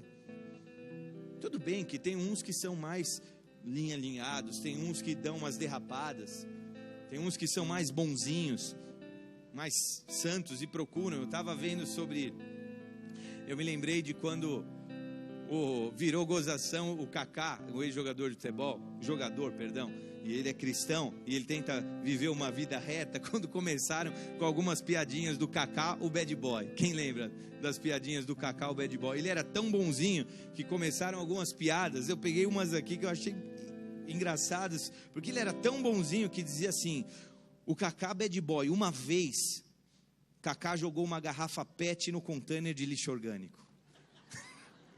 Tipo, que malvado, que malvadeza. Um dia, bem sacana, no ônibus, Kaká deu sinal para o motorista parar, mesmo sabendo que ninguém ia descer no ponto, só de sacanagem. Tipo, super sacana. Um dia, ele estava por crime, roubou 2 brigadeiros antes do parabéns. Tem muitos aqui, esse aqui só para terminar. Um dia, ele tomou remédio sem ler a bula, isso foi terrível. Mas num dia, num ato de vandalismo, o Kaká cortou o papel higiênico fora do picote. E para terminar, completamente desbocado, um dia o Kaká falou bunda ao invés de bumbum. Ai meu, quanto pecado, que pecador horroroso. Tem alguns que falam assim: não, eu sou santo, vou na igreja. Querido, está muito longe de trazer um senso de juízo do que é certo, do que é errado. E tem gente que pecou muito mesmo. Ou não? Posso olhar para cá? Hein, Evandro? Evandro, coitado, 12 anos, 5 no Carandiru. Não conhecia a vontade de Deus, agora conhece, né? Tem gente que pecou para valer mesmo, pecou muito. Sabe o que Romanos 3 diz, a partir do 10? Diz assim: como está escrito, não há um justo, nenhum sequer, não há ninguém que entenda, ninguém que busque a Deus. Todos se desviaram, não há ninguém que faça o bem, não há ninguém, nenhum sequer. Suas gargantas são um túmulo aberto, suas línguas enganam, veneno de serpente está em seus lábios, suas bocas estão cheias de maldição e amargura, seus pés são ágeis para derramar sangue, ruína e desgraça marcam os seus caminhos, e não conhecem o caminho da paz. Aos seus olhos é inútil temer a Deus. Uma coisa é certa: quem transgrediu a lei, uma coisa é certa, sabe que quer e deseja redenção e salvação e perdão. Pergunta para alguém que cometeu um crime, estou tomando essa liberdade, tá, Evandro? Se em algum dos seus 12 anos puxando cadeia, você não se arrependeu e falou assim: puxa, se eu não tivesse feito isso, se eu não tivesse feito isso, eu não estaria aqui agora. Se eu pudesse ter a minha liberdade de volta, se eu pudesse ter o perdão da minha sentença anulada, impugnada, se eu pudesse viver isso. Então uma coisa eu sei: quem cometeu ato de injustiça quer ter perdão, ainda que a gente não saiba de onde vem essa salvação, ainda que a gente não tenha nem noção de onde vem o perdão, ainda que a gente não saiba como isso aconteça, você quer. Eu estou aqui para explicar para você como isso acontece e de onde vem. É que nem um ladrão que vai assaltar, ele não quer saber se esse é o salário que você vai sustentar a tua família a duras penas, ele não quer saber se esse é um dinheiro do teu tio rico, ele não quer saber de onde veio o dinheiro, ele quer o dinheiro. Assim é aquele que quer a salvação, a redenção, o perdão dos seus pecados, que quer libertação, que quer se justificar, porque ele não sabe de onde vem, mas ele quer a salvação. Agora deixa eu te dizer uma coisa, e agora eu entro na parte principal para a gente entender. A gente quer redenção e salvação. A gente errou muito na vida, e a gente gostaria e quer muito que esses pecados que a gente cometeu sejam apagados e deixados de lado e deixados para trás. Mas junto com a salvação de Deus, presta atenção, junto com a salvação de Deus vem a justiça de Deus. Vou repetir, junto com a salvação vem a justiça, porque uma coisa é a justiça de Deus, outra coisa é o juízo. Se você quer ser salvo, você então agora vai vir com a justiça, com tudo aquilo que Deus quer que agora você viva e faça. Não há como você ser salvo sem Ele derramar e dar e transmitir para você os seus caminhos justos e a sua justiça. É a mesma coisa que eu falar assim para o Wellington: Wellington, você está expulso do jogo de rugby. Não, mas por favor, eu não sabia, deixa eu continuar a jogar. Eu deixo, eu te garanto, eu dou a salvação, te deixo no jogo. Mas junto com a tua salvação, agora você tem que cumprir as regras do jogo, porque senão, não é verdade? Junto com a salvação de Deus, vem a justiça dele. E agora a gente precisa entender o que é a justiça de Deus. Eu disse, a justiça é uma coisa, juízo é outra coisa. O que é a justiça de Deus? Justiça de Deus é o modo que Deus age. São as coisas que Deus faz, como Ele age.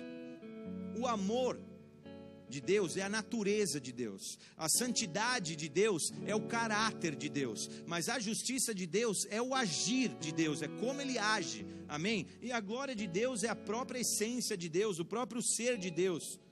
Mas Ele precisa. E como é que Deus age? Vamos começar. Não precisa abrir comigo, mas a Bíblia inteira fala que Deus tem caminhos de justiça e que Deus é justo. Não precisa abrir. Salmo 11:7 diz: pois o Senhor é justo e ama a justiça. Salmo 33:5 diz que Ele ama a justiça e a retidão. Salmo 103:6 diz que o Senhor faz justiça e defende a causa dos oprimidos. Salmo 111:3 diz que a sua justiça dura para sempre. E mais dezenas de versos que falam sobre a justiça de Deus. Deus é justo, mas como Ele age para poder dar para nós a salvação, com tantos crimes e transgressões que nós realizamos? Sabe por quê? Deixa eu ver se você consegue entender o que eu vou te falar agora. Deus, Ele não pode salvar o homem meramente e dizer assim: está salvo. Como se eu fosse o dono do jogo, o dono da bola, e o pessoal: pô, professor, né, assim que chama, né, os técnicos, pô, professor, o Wellington, ele está dando chute na canela. O Wellington não pode, mas continua. Daqui 2 minutos, pô, ele me chutou de novo e me deu uma cotovelada no nariz.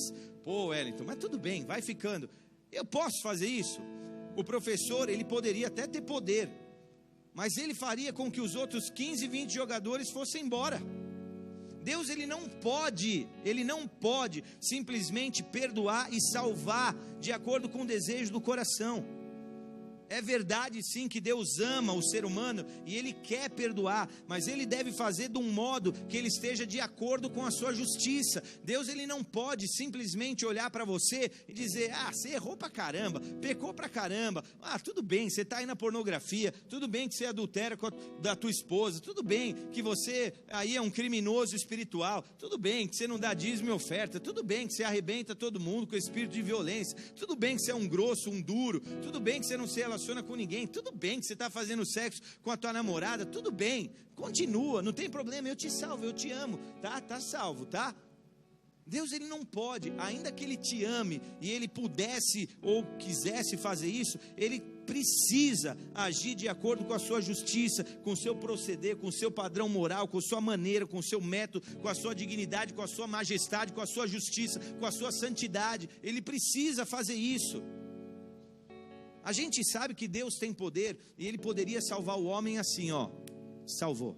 Todo mundo está salvo para sempre, toda a humanidade toda. O Bin Laden, o Saddam Hussein, o Al Capone, o Hitler, está todo mundo salvo. Pá, acabou. Ele poderia ou não poderia? Só que não haveria dificuldade de Deus fazer isso, porque Ele ama a gente, tem misericórdia. Mas se a justiça de Deus não contasse, Deus poderia dizer: você pecou? Então tá, tchau. Mas Ele não pode fazer isso, porque se Ele perdoasse todo mundo e tratasse o pecado assim, aonde estaria a justiça de Deus? Ele precisa mostrar a justiça e, não cumprindo a justiça, vir com juízo. Talvez por isso que você já levou umas rasteiras e umas bofetas bem dadas do Senhor no pé da tua orelha, na tua vida, porque Ele precisou cumprir juízo quando Ele viu você não andando em justiça. Deus, ele não pode perdoar descuidadosamente ou negligentemente uma pessoa dessa forma. A Bíblia diz em Salmo 89:14, e esse verso se repete no 97:2, que a retidão e a justiça são os alicerces do seu trono. Deus está estabelecido sobre retidão e justiça. Essa é a base do trono dele. Se ele perdesse a justiça, é como se eu arrancasse esse pé da cadeira e a pessoa cai. O trono de Deus só está estabelecido, e ele só é o Deus todo-poderoso, supremo, absoluto, soberano, porque o trono dele está estabelecido sobre alicerces que são retidão e justiça, e agora ele tem que agir com justiça, e ele não pode permitir que transgressão simplesmente passe batido e não seja julgada, ainda que ele nos ame. Deixa eu dizer uma coisa para você, como pastor, tem situações que eu gostaria e eu amaria simplesmente falar, esquece, relaxa, mas eu preciso manter padrões nessa igreja. E para isso eu não posso permitir, ainda que eu ame, ainda que eu não queira, mas eu preciso punir. É como um pai e uma mãe que precisa punir o seu filhinho, porque senão vira bagunça. E ele não pode. Ela poderia, ela é mãe, mas aí ela está criando um problema, porque agora ela não tem autoridade. Sabe mãe que fala assim, ó, vai apanhar 2 vezes, vai apanhar 12 vezes, vai apanhar, hein? 27 vezes. Olha, eu já falei, hein? Só mais uma, ela está na 82 e ela está falando, vai apanhar. O que o filho faz? E o que todos os outros filhos fazem? Esse seria o governo de Deus? Se ele não agisse com justiça? Deixa eu te dizer, a Bíblia diz que Deus trabalha de dia e de noite.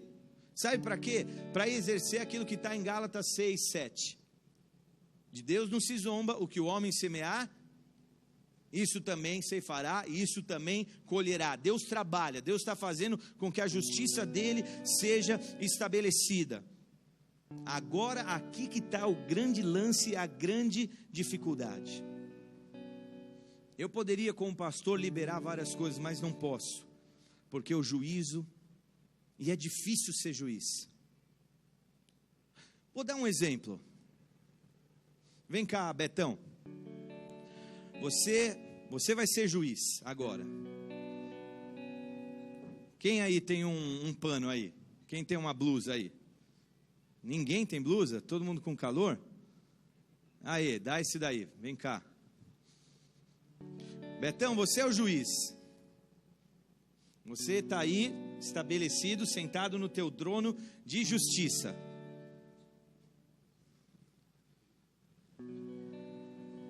Você é aquela imagem de Berna, tá? Ó, aqui é a balança, tá? Aqui e aqui, certo? Tanto faz, elas precisam ser igual, é isso que importa. Agora, sinceramente, quem já pecou aí? O Betão vai julgar. Quem já pecou feio? Posso abusar um pouco? Paulão, fala um pecado daqueles assim, puxa vida. Assalto. Damião. Nenhum? É justo? Hã? Não, pode ser um cabuloso, vai. Eu acho que foi deixar a casa do meu pai, né, e da minha mãe, para estar aqui hoje, né? Para o quê? Deixar a casa do pai e da mãe? E você, Mara Braz? Mara Braz porque ele era chamado de Barrabás, mas nós mudamos. Teve muitas vezes que eu enganei e roubei meu pai e minha mãe. E você, Evandro? Tráfico. E você? Homicídio. Betão, tá ouvindo? Vamos fazer o seguinte, me dá umas Bíblias aqui. Me dá a Bíblia aqui, depois eu devolvo. Me dá mais uma Bíblia aqui. Isso aqui só para a gente entender. Nós estamos aqui. Justo juiz. Homicídio. Saiu do casa do pai e da mãe. Roubou. Tá pesado, precisa manter igual, tá? O réu está chegando, você é o juiz. Você não está vendo nada. Você não está vendo nada. Agora você vai julgar essas pessoas porque você é o justo juiz. O nosso réu está aqui. Ele matou. Ele roubou. Quantos anos tem a Isa, tua neta, Betão?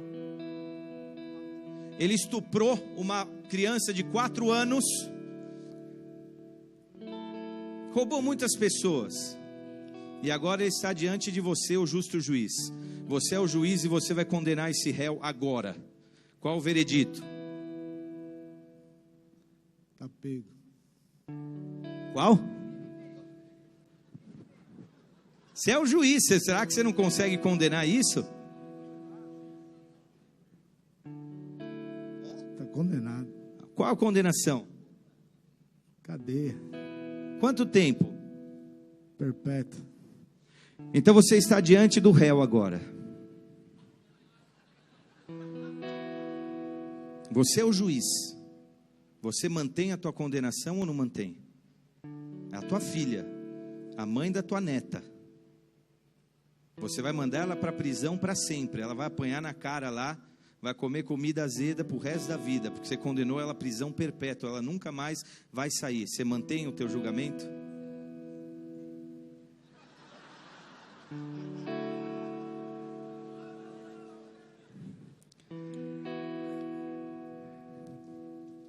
Uma salva de palmas ao nosso juiz.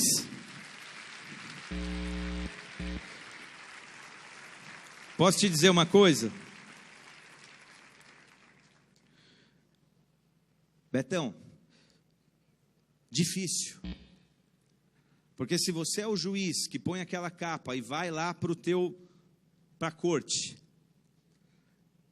e nós estamos falando de um réu que não se apresentou, matou 5, roubou 20, e você é o juiz e você está certo daquela condenação, e quando você vem entrando por aquele corredor é o seu filho, o que você faria? Sabe por quê? Porque se o Betão errar no juízo agora dele, como juiz, agora você vai ser condenado. Por quê? Porque você primeiramente está descredibilizado, e agora eu vou te julgar e falar, você é um juiz incompetente, e agora você vai ser julgado e você vai ser preso, agora a culpa é tua, porque você julgou errado uma causa que precisava ser julgada. Deus, ele olha para mim e para você. Ele olha para você, Wellington, com teu homicídio, com tráfico, com roubo. E agora ele está diante dessa situação. Julgo ou não julgo? Mas eu amo, é meu filho. Julgo ou não julgo? Essa é a dureza da posição da cadeira de Deus como justo juiz. Quando você se apresenta na frente dele. Sabe por quê? Se Deus julgar errado, então a gente puxa o pé da cadeira do trono dele, que é estabelecido sobre justiça e retidão, e Deus já perde toda a soberania dele. Então quando você está diante dele, ele vai ser obrigado a te colocar sob juízo, e ver aquilo que você fez, e te punir, e te julgar de acordo com aquilo que você fez, porque você optou em não seguir a justiça, e agora ele é obrigado a cumprir o juízo. Agora, Deus ama, claro que ama, mas o amor de Deus é limitado pela justiça dele. Deus ama, mas o seu amor é limitado pela sua justiça. E Deus, ele pode apagar os pecados, mas não sem justiça. Deus não vai nunca apagar um pecado sem justiça, porque senão seria o fim. E o mesmo capítulo 3 de Romanos fala o seguinte: não há um justo sequer. Então como que a gente vai fazer? Se todos pecaram e destituídos estão da glória de Deus, que é o que Romanos 6 fala, todos pecaram e carecem da absolvição, do perdão, da glória, da salvação e da redenção de Deus. Como fazer? Capítulo 3 de Romanos, do 21, diz assim: mas agora se manifestou uma justiça que provém de Deus, independente da lei, da qual testemunham a lei e os profetas, justiça de Deus mediante a fé em Jesus Cristo, para que todos os que creem, não há distinção, pois todos pecaram e destituídos estão da glória de Deus, sendo justificados gratuitamente por sua graça, por meio da redenção que há em Cristo Jesus. É como se Jesus aparecesse aqui e falasse assim: Wellington, deixa sua pena comigo, eu levo. Evandro, é minha. Marabras, deixa comigo. Damião, tranquilo. Paulo, eu levo. Quantos anos? 10, 15, eu puxo de cadeia. Quantos? 50, eu puxo. Perpétua, é comigo, eu levo nas minhas costas. E você, que era para você pagar? Está comigo, eu levo. Deus, ele não poderia fazer sem justiça. Aí ele inventa um plano. Alguém precisa pagar o preço desses crimes. Eu não posso perdoar de graça, mas através da minha justiça eu posso julgar esse caso, condenar, mas eu jogo a pena para outro. E aí o que ele faz? Ele joga tudo nas costas de Jesus. Tudo nas costas de Jesus. E aí o texto continua dizendo assim: que nós somos justificados gratuitamente por sua graça, por meio da redenção que é em Cristo Jesus. Ele poderia enviar alguém para pagar o preço, para pagar a pena que receberia toda essa culpa, como eu disse, alguém que fosse deliberadamente condenada. É como se eu falasse assim: Betão, é tua filha, eu sei, você não quer condenar, desce Beta, eu assumo. É como se Jesus fizesse exatamente isso para com cada um de nós. E aí o 25 e o 26 diz assim: Deus o ofereceu como sacrifício para propiciação mediante a fé, pelo seu sangue, demonstrando a sua justiça. Em sua tolerância havia deixado impune os pecados anteriormente cometidos. Antes não tinha Jesus. E o que ele fazia? Ele perdoou, ele tolerou muita coisa mesmo. Mas agora, no 26 ele já está falando de agora. Mas no presente demonstrou a sua justiça, a fim de ser justo e justificado daquele que tem fé em Jesus. O peso dos nossos pecados, que deveria estar nas nossas costas, que a gente jamais conseguiria suportar, porque é uma carga que seria demais para nós, era preço de morte. Ele veio e carregou. Por isso que a palavra de Deus fala em Isaías, um dos trechos mais lindos da Bíblia: certamente que ele tomou sobre si as nossas enfermidades e sobre si levou as nossas doenças. Contudo, nós o consideramos castigado por Deus, por ele afligido e atingido. Quando as pessoas olhavam para Jesus na cruz e falando: a mão de Deus está pesando nele, o que eles não sabiam é que Jesus estava levando o próprio pecado deles. E o texto diz: mas ele foi transpassado por causa das nossas transgressões e foi esmagado por causa das nossas iniquidades. O castigo que nos traz a paz está sobre ele, e pelas suas pisaduras nós fomos sarados. Oh, obrigado, Jesus.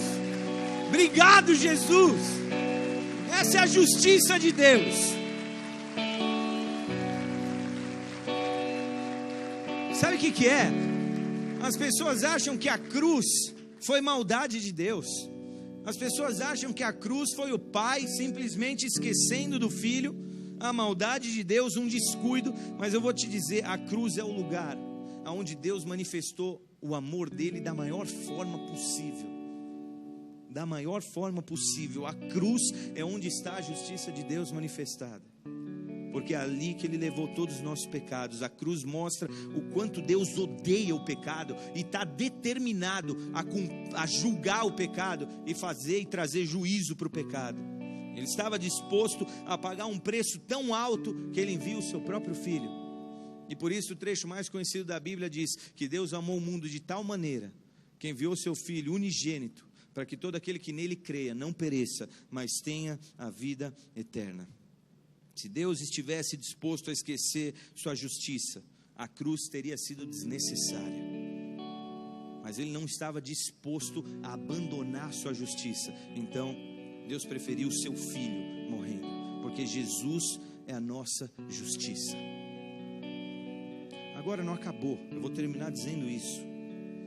Como é que a gente então vai praticar a justiça? Lembra que nós começamos com o texto: leva-nos por veredas de justiça, porque se nós não tomarmos o caminho da justiça, o juízo vem. Mas enquanto temos chance, vamos caminhar pelos caminhos de justiça. Amém? Agora, como caminhar pelos caminhos de justiça? E que justiça é essa? Como eu disse, muitos não sabem quais são esses caminhos. O coitado do Wellington chegou ontem, ele nunca jogou rugby, mas ele está lá perdido. Como entender as leis, as regras, ou melhor dizendo, o que agrada o coração de Deus? Como que a gente vai praticar justiça? Porque uma vez que ele já levou os nossos pecados, significa que a gente vai sair pecando e descabelando? Sim ou não? É por isso que alguns falam que a salvação, uma vez conquistada, é garantida e ela é para você. O que eu não acredito. Nós aqui acreditamos que a sua salvação é manutenida, porque mesmo que Deus tenha perdoado os seus pecados, isso não significa que você sai andando, descabelando e vivendo a vida. No Romanos capítulo 5, Paulo fala sobre a graça e sobre a salvação e o perdão de pecados e como a graça nos alcançou. Mas quando ele começa o capítulo 6, ele começa com a seguinte frase, dizendo assim: o que diremos então? Continuaremos pecando para que a graça se manifeste e aumente? Ele mesmo responde: de maneira nenhuma. Nós, os que morremos para o pecado, como podemos continuar vivendo nele? Então hoje a gente tem uma forma de andar por caminhos retos e caminhos de justiça. Eu, você, os 11 ministros do Supremo, a presidente, os ministros da Esplanada, o líder da Câmara dos Senados, o líder da Câmara dos Deputados, todos aqueles parlamentares que estão lá, nós temos como caminhar por veredas de justiça. Como? Você se lembra que eu comecei lendo o trecho do que é a ceia, e que a gente toma o cálice por causa esse é o sinal da minha nova aliança. Que aliança é essa? Senhor, me perdoa se eu explicar de uma maneira que te ofenda, mas deixa eu te dizer, se a nossa salvação dependesse do amor de Deus, eu não estou aqui questionando o amor dele, porque eu sei que é infinito, é meio incerto, porque a emoção muda. Deus já se arrependeu de ter feito o homem ou não? Quando ele veio com o dilúvio. Se o dilúvio fosse hoje, como é que seria? Aí Deus, ele olha para a humanidade, vê que está tão caótico que ele quer começar um povo para ele de Abraão. Daqui um pouco ele liberta o povo do Egito, e ele fala para Moisés: Moisés, esquece a história de povo, eu e você, vamos lá. Deus, ele vai, porque ele, se você depender do amor de Deus, a tua salvação, se amanhã ele cansar da tua desobediência, ele cancela a tua salvação. Agora, ele fez uma aliança, e a nossa salvação agora é justificada em Jesus, ele não pode voltar atrás, ele já determinou isso. Se é que você me entende, ele fez uma aliança nova. Só que não que ele tenha revogado todas aquelas leis que ele deu no Antigo Testamento, porque Jesus veio e disse: eu vim não para quebrar as leis, eu vim justamente para que elas sejam cumpridas na essência. Se você acha que só adulterar uma esposa é pecado, eu te digo, se na tua mente você tiver pensamentos ruins, já era, você já está pecando, já está adulterando. Jesus vem para elevar a barra, o padrão mais alto. Agora, como viver esses caminhos de justiça e poder ser justificado no dia do juízo? Eu te falo como. Hebreus 8, a partir do 8, diz assim: lembra que durante muitos anos as pessoas eram justificadas pela lei. Cumpriu a lei, está salvo. Não cumpriu, não está salvo. Mas aí o texto vem e diz assim: Deus, porém, achou o povo em falta. Esse negócio de lei não está rolando, o povo estava transgredindo. Ele achou o povo em falta e disse, 2 pontos: estão chegando os dias, declara o Senhor, quando farei uma nova aliança com a comunidade de Israel. Estão chegando os dias, porque isso foi profetizado por Jeremias, tá? Aqui a gente só está repetindo, Paulo só está repetindo, mas em Jeremias 32, se eu não me engano, é quando isso daqui está escrito. Ele diz: estão chegando os dias, declara o Senhor, quando farei uma nova aliança com a comunidade de Israel e com a comunidade de Judá. Não será como a aliança que fiz com seus antepassados, quando os tomei pela mão para tirá-los do Egito, visto que eles não permaneceram fiéis à minha aliança e eu me afastei deles, diz o Senhor. Esta é a aliança que farei com a comunidade de Israel depois daqueles dias, declara o Senhor. Qual é essa aliança? Porei as minhas leis em suas mentes e as escreverei em seus corações. Serei o Deus deles e eles serão o meu povo. Ninguém mais ensinará ao seu próximo, nem ao seu irmão, dizendo: conheça o Senhor, porque todos eles me conhecerão, desde o maior até o menor, porque eu lhes perdoarei a maldade e não me lembrarei mais dos seus pecados. Que aliança é essa? Agora, ao invés de ter uma lei que você segue um rito, lei 1, 2, 3, 4, 5, 525, 27, 28, 612, 3, 14, em vez de ter essa lei, Deus agora, Ele coloca leis aqui. Portanto, deixa eu te dizer qual é o Supremo Tribunal Federal na tua vida: o teu coração. O teu coração, que processam todos os casos que chegam na tua vida, e aonde você diz assim: bom, o meu coração, o Supremo, não sei quantos ministros tem aqui, vão julgar esse caso. Aconteceu um episódio na casa, na família, no casamento, vamos julgar esse caso. Eu vou consultar as leis, porque o judiciário está lá para cumprir as leis e fazer com que elas não sejam corrompidas. Eu vou consultar as leis. Só que agora, sabe o que você faz? Você consulta o Espírito Santo, porque as leis agora são ministradas para você aqui. O teu coração é onde o Espírito Santo ministra a respeito da justiça, do pecado, da justiça e do juízo. O que é pecado, justiça e juízo? Pecado é o caminho mau, justiça é o caminho bom, juízo é o que vai acontecer dependendo de qual caminho você pegou. O Espírito Santo é quem te ministra sobre o caminho A, sobre o B e sobre qual a resolução daquele teu caminho. Sabe qual a diferença, queridos? Nosso coração guarda as leis e é nele que o Espírito Santo vai agora começar a agir. E quando Jesus estava para subir, foi Ele quem falou isso: eu preciso ir, porque se eu não for, o Espírito Santo não vem. E é Ele quem vem para ministrar todo mundo sobre o pecado, justiça e o juízo. Por isso, se você não sabe o que agrada a Deus, você tem que sondar o teu coração através do Espírito Santo e julgar aquela situação. O problema é que, como eu disse, as nossas emoções são muito falhas e elas fazem um juízo muito errado, de forma que quando você quer alguma coisa pela tua emoção, você descarta e desconsidera todas as leis de Deus, porque a tua emoção agora está falando mais alto do que a voz do Espírito no teu coração. Mas é Ele quem julga todas as coisas, é Ele quem julga todas as causas.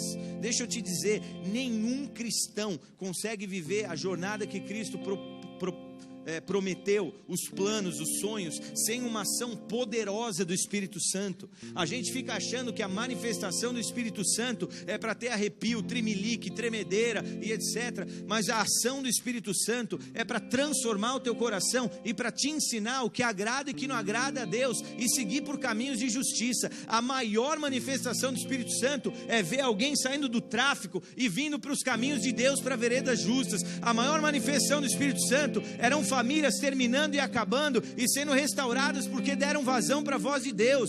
A maior manifestação do Espírito Santo eram pessoas que eram pecadoras, se conscientizaram e agora estão caminhando com Jesus. Manifestação do Espírito Santo não é tremedeira, é transformação, é mudança, é consciência, é justiça. Isso é o Espírito Santo. Justiça, é isso que é o Espírito Santo. E aí, queridos, junto com transformação e com caminhos de justiça, vem paz, vem alegria e vem tudo da parte de Deus. Como que você sabe que uma pessoa está ouvindo e recebendo direções do Espírito? Quando o Espírito vai falando assim: vai filho, tá bom, é esse caminho aí. Não, agora vem para cá, não, continua, vamos lá. Pô, mas esse caminho o pau está quebrando, Senhor, olha ali, quanto buraco. Não, mas é esse, filho, veredas justas é esse, vamos lá. E aí você passa pelos buracos, pelo pau quebrando, pelos anos da sua vida de situação financeira difícil, mas o Espírito Santo está lá falando: não, é esse mesmo, vereda justa é esse, filho. Não, mas aquele está muito mais bonito. Não, mas é esse. E você está lá feliz, alegre, porque você sabe que você está pelo caminho certo. Paz, alegria, fruto do Espírito, todos, domínio próprio, controle, autocontrole, benignidade, ser tardio para irar, amar, ter unidade, ter amor, ter fé, ter mansidão, ter paz. Aí o Espírito Santo se manifesta, porque Ele ministra sobre o pecado. Nós vivemos hoje, para arrematar isso tudo aqui, e a gente ir para a ceia, nós vivemos hoje uma crise na nossa governança, simplesmente porque eles optaram em não ouvir a voz e conhecer a vontade de Deus.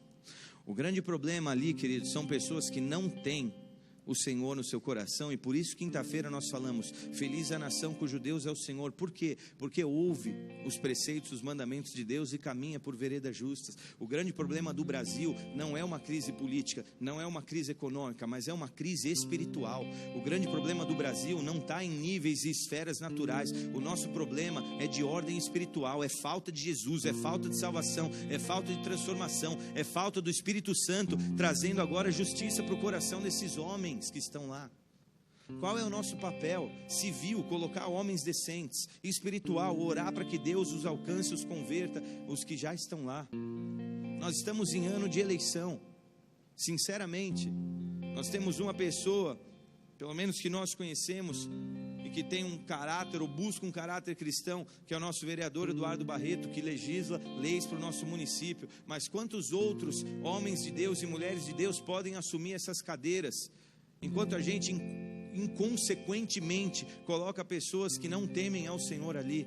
Nosso papel civil, votar bem, conhecer essas pessoas, e o nosso papel espiritual, orar para que Deus os constranja e que a presença de Deus naqueles corações promova justiça, porque agora a nova lei não é um rito de regras, uma cartilha de normas, mas é o Espírito Santo falando o que vale, o que é para fazer, o que não é para fazer. Amém? Agora, os nossos pecados foram levados por Jesus, e Ele sacramentou isso e falou, é isso aqui, quem tiver com Jesus, fechamos junto, Ele leva os pecados e vocês estão livres. E Ele garante, e Ele fala, eu vou fazer uma nova aliança. E quando a gente pega esse cálice agora, o que isso representa? Que Jesus morreu mesmo. Por que a gente celebra a morte e a ressurreição de Jesus? Porque a gente pega esse copinho e fala, mano, Jesus morreu, levou meus pecados, glória a Deus. Por isso que você celebra esse negócio aqui, porque Ele mostra que Jesus morreu, e essa é a segurança que nós temos, o símbolo da nova aliança em Jesus. Amém? Glória a Deus, aplauda o Senhor. Aleluia. Os diáconos podem vir para cá. A gente vai servir essa ceia. Vocês podem se organizar, começar a servir a igreja. Feche seus olhos, abaixe sua cabeça. Eu quero fazer uma oração aqui.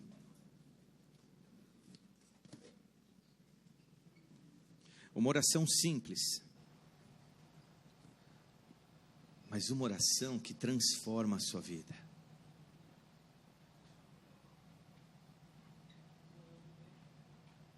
Uma oração que talvez aquete a sua alma. O desejo que você teve durante tantos anos de ver o seu passado apagado, suas dívidas perdoadas, a paz invadindo o teu coração. Talvez por anos você tenha buscado essa sensação e essa situação de paz, de alegria. Você achava que crente era bobo alegre. É alegre porque é bobo. A gente é alegre porque a gente tem Jesus e o nosso pecado foi perdoado e as nossas transgressões levadas por Ele. Ele era santo, não houve pecado, não houve falha, e não corrompido Ele pôde levar o pecado da humanidade, o meu e o seu. Isso é espiritual. Os crimes que você cometeu, talvez você pague o preço aqui nessa terra, espiritual e as tuas transgressões contra a vontade de Deus, essas são perdoadas, apagadas.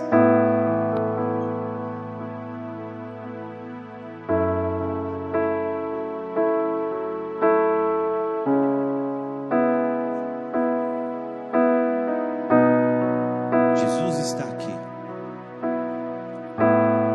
Ele é o caminho, a verdade e a vida, e ninguém se achega ao Pai se não for através dele. Ele morreu a sua morte para que você viva a vida dele.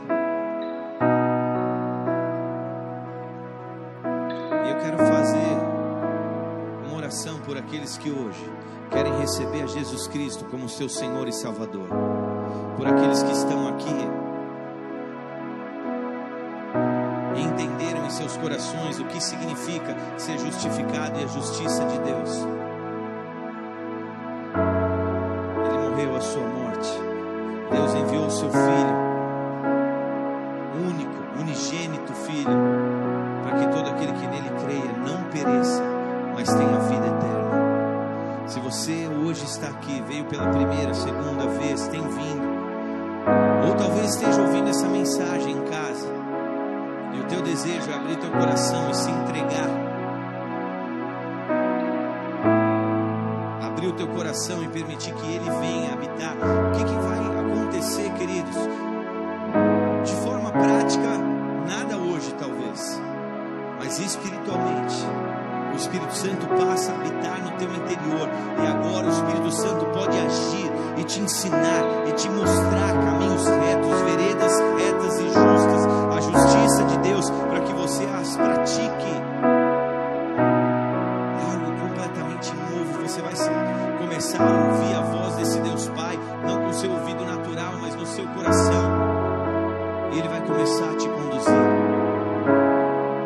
Se você é essa pessoa que está aqui hoje e deseja receber a Jesus Cristo, fique em pé no seu lugar, levante uma das suas mãos. Eu quero fazer uma oração por você, mas entenda que o passo que você está dando é um passo em direção ao Senhor. E agora você pode começar a conversar com Ele, entregar cada um dos seus pecados, cada uma das suas transgressões, cada um dos seus crimes cometidos. Se você é essa pessoa, fique em pé no seu lugar. Eu quero fazer uma oração. Não se constranja, a igreja está de olhos fechados, cabeça baixa. Mas se você é essa pessoa, fique em pé. Deus está te dando chance de você conhecer a justiça dEle, para que você não sofra o juízo dEle. Se você ficou em pé, eu quero fazer uma oração. Mas antes pedir para que você repita comigo, dizendo: Jesus Cristo, nessa noite eu abro meu coração, eu preciso de Ti, eu entendo hoje que o Senhor é o Filho de Deus, e que Tu foi enviado a essa terra para levar os nossos pecados naquela cruz. Eu sei que eu tenho muitos, eu sempre busquei o perdão, a redenção, a paz e a alegria. E hoje eu sei que eu posso encontrar em Ti. Por isso eu Te recebo, Jesus, como meu Senhor e meu Salvador. Vem reinar em mim. Me ensina a caminhar conforme a Tua vontade. Em nome de Jesus. Pai, olha para esses que estão de pé, que levantam as suas mãos, para esses que repetem essa oração onde quer que esteja. Pai, promove para eles uma mudança interior, Pai, que eles hoje possam ouvir e sentir a Tua presença, Pai, que eles possam ouvir a Tua voz e sentir o Teu toque, Pai. Manifesta-se a cada um deles, eu Te peço em nome de Jesus, que o Teu Espírito Santo haja com poder, gerando transformação em cada coração, em nome de Jesus. Tu és aquele que nos ministra, nos ensina, fala conosco e age no nosso interior. Faz isso com cada um desses, Pai, para que nenhum deles perca a sua salvação, mas continuem Te ouvindo, aprendendo de Ti e praticando